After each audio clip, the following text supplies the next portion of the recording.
এই ভিডিঅ'টো আপোনালোকে চাওক। বিলাসীপাৰা সংগীতানুষ্ঠানত জুবিনে সংগীত পৰিৱেশন কৰি থকাৰ সময়তে দৰ্শকৰ ভিৰৰ পৰা কোনোবা অভদ্ৰ দৰ্শকে জুবিন গাৰ্গলৈ পাথৰ দলিয়াই দিছিল। তেতিয়া জুবিন গাৰ্গে কি ধমকি দিলে চাওক। এইফালৰ পৰা কোনোবাই পাথৰ মাৰিছে, চিধাচিধি কৈছোঁ উঠাই লৈ যাম একদম Guwahati. So, don't do it. That's the final thing. এইফালৰ পৰা কোনোবাই পাথৰ মাৰিছে,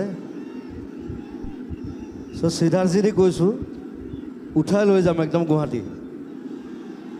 So, don't do it. That's the final thing.